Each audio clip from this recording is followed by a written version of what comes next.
Apostles are out among the nations. Woe to the city of blood, it's full of lies.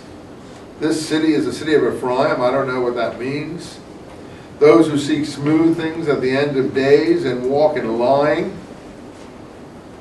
Links up with the whole thing of city of blood in the Habakkuk commentary. These are all codes now because it's present. Anyway, look at the image of what's happening. The sword of nations shall never be wanting. Captivity, looting, burning shall be among them. A multitude of guilty corses shall fall in their day. There shall be no end to the sum of the slain. They shall stumble on the body of their corpses because of their guilty counsel. So I think this is right in the siege of Jerusalem again, when the bodies are piling up. Interpreted, this concerns those who led Ephraim astray. Again, I don't know what these things mean, Ephraim and Manasseh, who lead many astray through false teaching, lying tongue. Letter of James applies the lying tongue to the adversary who teaches salvation by faith. Tongue is a wicked world all to itself, chapter 3 of letter of James says. And deceitful lips, kings, princes, priests, people together with the Ger Nové who joins them. You see, the Ger Nové, the stranger who joins them, Ger Nové, that's the plural of that is Novim. That's the Gentile associates who are part of this situation. And it hopes that these joiners, the joining of the Nové, will now abandon their counsel and come back to the true counsel. Column 3 has to do with those who seek smooth things at the end of days. When the glory of Judah will arise, and the simple of Ephraim shall flee from their assembly, and abandon those who lead them astray, and once more join Israel. To my mind, the symbol of Ephraim are perhaps appalling Christians, always talking about these simple ones and so on, etc. I can't really tell you much more about this Manasseh, Ephraim, and so on. It's very obscure material. Quickly, Isaiah material. And then one last thing I want to do for you, the seed of David. You know, there are several commentaries on Isaiah, but the main one is that we're getting passages 11, 1 to 3 interpreted. And there shall come a rod from the stem of Jesse, and a branch shall grow from his roots, and the Spirit of the Lord shall rest upon him, Spirit of wisdom and understanding, the Spirit of counsel. Well, we know that's all the proof texts from early Christianity. And his delight shall be the fear of the Lord. This is a very a messianic text here. He shall not judge with his ears, and so on. Interpreted, this concerns the branch of David who shall arise at the end of days. Well, who's that? That is the Messiah.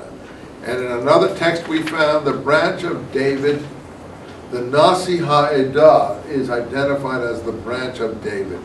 Later on in the Genesis Pesher, it's in my Dead Sea Scrolls Uncovered, the branch of David, the Nasi Ha'edah, is the Messiah of righteousness, who will rise at the end of days.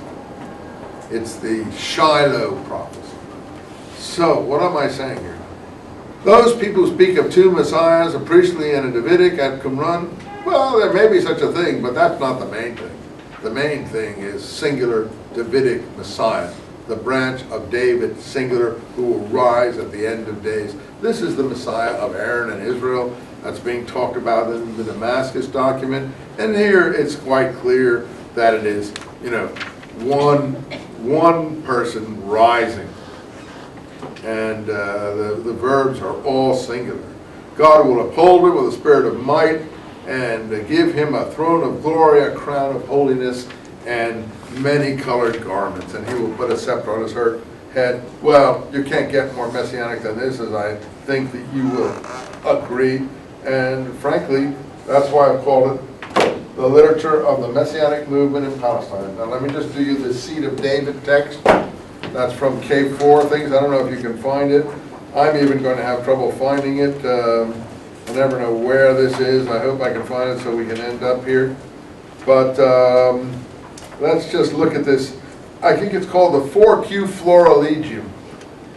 John Allegro named it Florilegium. It means a bouquet of flowers about David. He named it. It isn't really called that. Anyway, it's from K4. And I'll read it to you quickly. This is really a promises to the seed of David. That's what this is about. This is a totally messianic text, overlapping all the others we just saw. Something about striking him no more. This I'm reading now, Garcia Martinez's translation, which is more complete than Vermesh, and also gives you the Hebrew.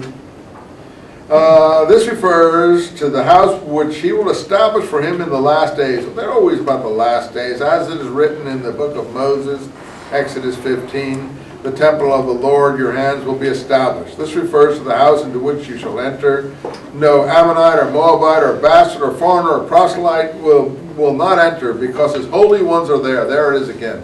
None of these unclean peoples or whatever can enter, because the holy ones of holy angels are there. Same thing we have in the Damascus document. One text holds together with the other.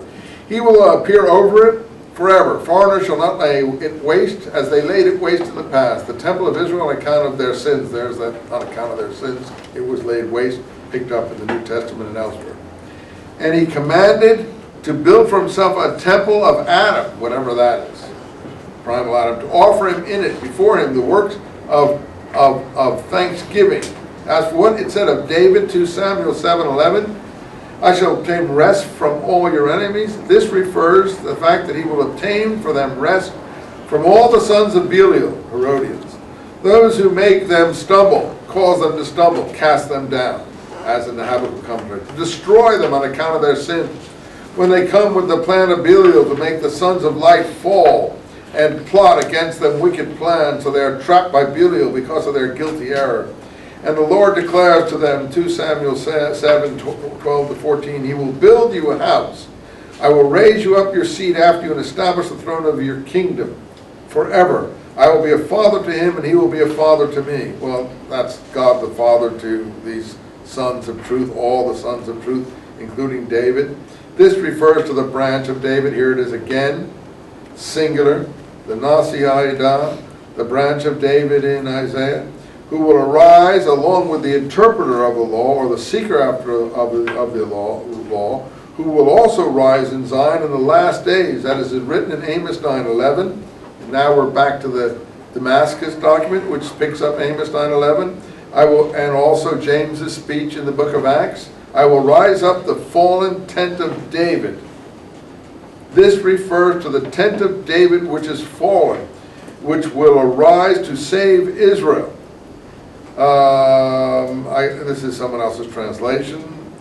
I can't tell what this means. But anyway, the interpretation of this word, those who turn aside from the